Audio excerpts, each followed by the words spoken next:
Oke, assalamualaikum warahmatullahi wabarakatuh. Alhamdulillahirobbilalamin. Wassalatu wassalamu ala asyrofil anbiya'i wal mursalin. Sayyidina wa nabiyina wa maulana Muhammadin wa ala alihi wa sahbihi wa ibadi ajmain. Amma ba'd.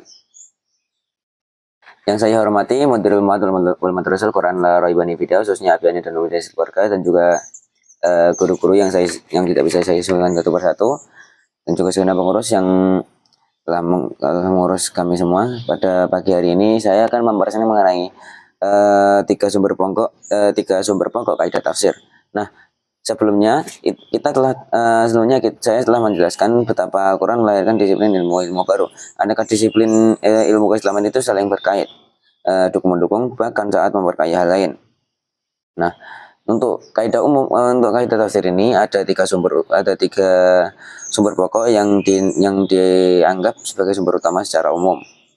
Nah, yang pertama yaitu disiplin ilmu tertentu, seperti ilmu bahasa atau gramatika Arab, atau lebih tepatnya gramatika dan susastra, dan juga ilmu usul fikih dan teologi.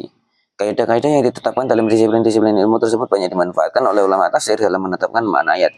Misalnya penggunaan bentuk kala kini atau masa kini ataupun mendatang, atau biasanya kita kenal dengan istilah mudhari'.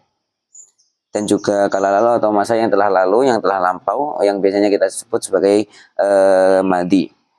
Atau perbedaan kandungan makna antara kalimat yang berbentuk jumlah fi'liyah.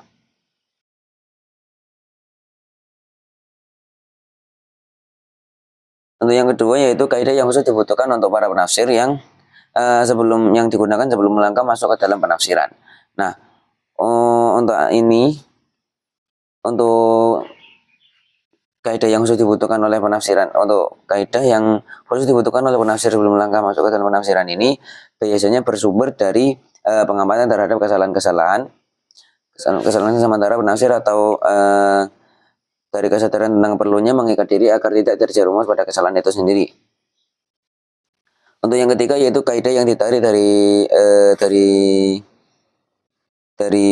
sumbernya langsung atau dari pengamatan terhadap Al-Quran.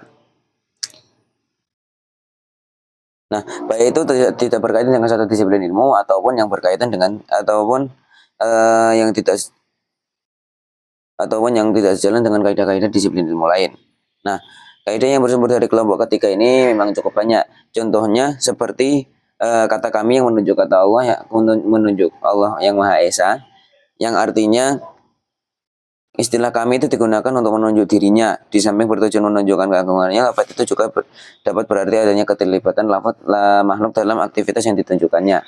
Oke, sekian presentasi saya mengenai materi kaidah tentang sumber pokok dari kaidah itu sendiri. Kurang lebihnya saya mohon. Assalamualaikum warahmatullahi wabarakatuh.